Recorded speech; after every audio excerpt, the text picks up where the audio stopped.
Well, I hate to interrupt our buddy John Fogerty, but I have to because our special guest is on the MPW Digital TV Celebrity Hotline right now, the star of the show Lopez, which airs Wednesday nights, 9 o'clock Central for us on TV Land. Ladies and gentlemen, join me in saying hello to George Lopez. What's up, buddy? Well, good morning, Tony. How you doing, brother? I'm doing good, man. Thanks for the call. I really appreciate it. I've been a fan of yours for a long time, and this is the first time we've had a chance to shoot the breeze, so I appreciate it. Yes, sir. My pleasure. Thank you. So Lopez on TV Land, it seems like, George, that's the place for creative, funny people because they have yourself, and then what do they have? Jim Gaffigan's show. So talk about how you wound up hooking up with the people at TV Land. Yeah, it's interesting. You know, I did the TV Land Awards like 10 years ago. There was a little bit of an older station. You know, they were kind of honoring the past shows. They had, like, you know, I think Golden Girls were over there. I think Betty White was over there. They had Hot in Cleveland. And all of those shows did well, but then they wanted to kind of turn the corner and draw a little bit of a younger. I mean, listen, I'm 55. I'm younger at TV Land. And then, you know, Gaffigan went over there, and they have Teachers, which is a great show, Younger and Pastor. And I think they're turning the corner, kind of changing the channel. I mean, I had my show on ABC with a family show, and then you always had a guy that, the Standards and Practice guy that said, you know, you can't do this. Is that a logo? What's that? What does this mean? I mean, the guy's job was just to find things that we were trying to hide from him anyways. So you have a little bit more like creative control at TV Land then? Yeah, you know, the guy at TV Land said to me, you know, I've seen the guy in the family show, I've seen the specials, and, you know, it's funny because of social media now. People think that they know you because they follow you on social media or they see posts. That's all like wrestling. Right. You know, there's a sliver of truth to any of that. None of that is true. It's amazing how many people get worked up and agitated over a post or a picture when all of it is just meant to, what Ashton Kutcher told me a few years ago when we did Valentine's Day, that he would just post stuff to move the fish. He called it moving the fish.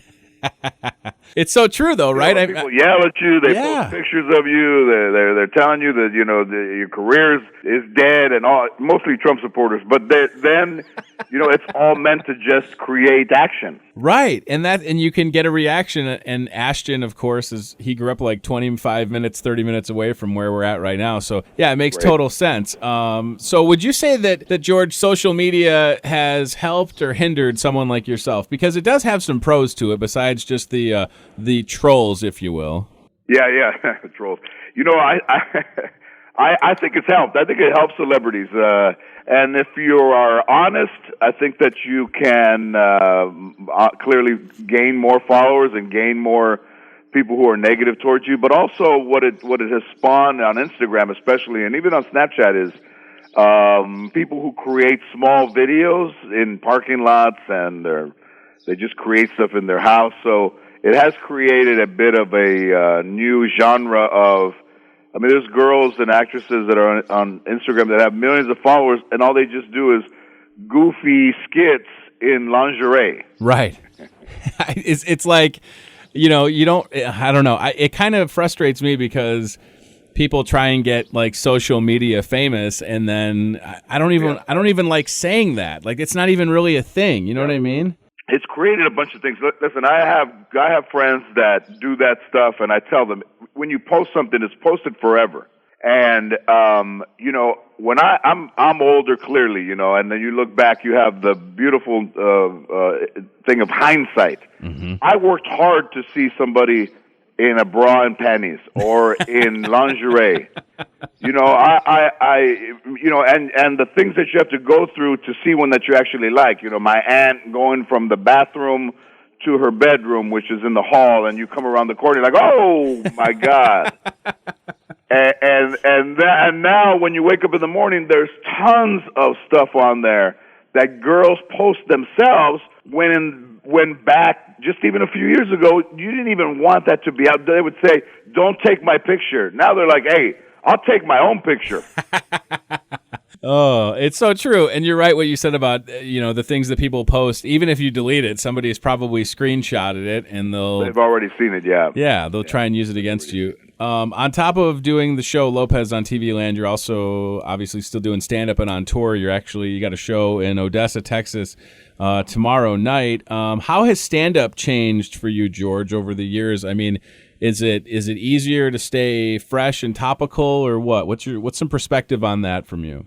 Well, it is definitely geared toward younger. But when you have a following, if you have the luxury of having a following, to stay relevant is to stay, into the things that are happening, into the culture, into the politics of it, into the association of cultural relevance now. There's so much of that going on. Mm-hmm. And listen, I was a young kid in the 60s, but I think we're kind of there already all over again, in a sense, with this election, Yeah. Oh, for sure. I mean, So I think it's easier to stay relevant because there's so much information coming at you 24 hours a day. I mean, I have Snapchat, I have Instagram, I have a tremendous amount of followers on Facebook, and you kind of see what they're into, mm-hmm. which kind of gives you a little bit of a magnifying glass that you didn't have before, and you can kind of stay. That helps a lot too, where you don't even have to really leave the house to know what's going on. Where before you had to leave the house and go, hey, there's a car on fire like 3 blocks away.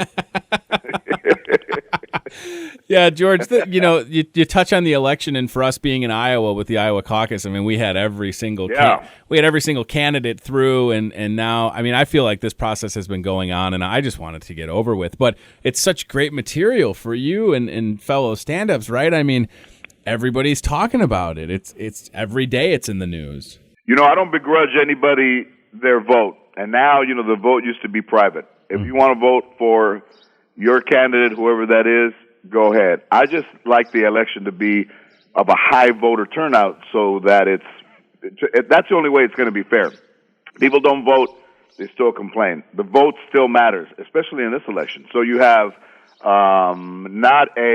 it's like Black Friday. If you get there at 10, everything good is gone. So you got to get there at the middle of the night. So, even though there were 17 candidates and Donald Trump is still there, he's still there. Right. And in this age of political correctness, I may not agree with him on a lot of his policies, but the one thing that I do respect about him is that fool does not apologize for one thing that he's ever said. Right. That's refreshing. Yeah, I was going to say, love him or hate him, he'll say what he thinks and never have to do a mea culpa or whatever, have to come on TV and apologize. And, man, he's done a good job of polarizing people, but he gets what he wants. We're talking about him right now. He's always being talked about. He gets what he wants. It's crazy. There was a rally out here in L.A., and this Latina woman was holding the sign that said, Latinos for Trump, and she hadn't read the front. And her family was like, you're not even seeing what's on the sign. And she's like, oh, my God. She dropped it and got in the car and took off. Oh, my gosh. Well, George, listen, I hope everybody's checking out Lopez. Again, it's Wednesday nights at 9 o'clock Central for us on TV Land. I really would love to get the stand-up tour through the Midwest because, as you know... let's see if we can do that. You have personally a lot of following here, and I think you were actually in the Quad Cities not that long ago. So people love you, and I wish you continued success, and I don't know what else you have planned besides... It seems like you're busy with the TV show and the tour. Is there anything else that we should be looking for? No, really, that's it. And also, now that if you don't see the show like the show was last night, you can watch it on DVR and on demand, and TV Land has an app, so you can catch up on all of the shows. It's not like when I was growing up, and if you missed Wizard of Oz, you had to wait a year to see what happened. I love it.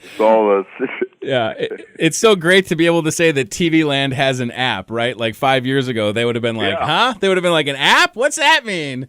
But no, their programming is definitely coming around, and I'm glad you're there. And our buddy Jim Gaffigan and Lopez is a great show. So I'm happy for you, brother. That's for sure. Thank you. Thank you, Tony. I appreciate it. Listen, have a great time have a good time in Odessa, Texas tomorrow, and don't be a stranger, okay? Absolutely. Thanks. I appreciate it, brother. Thanks, man.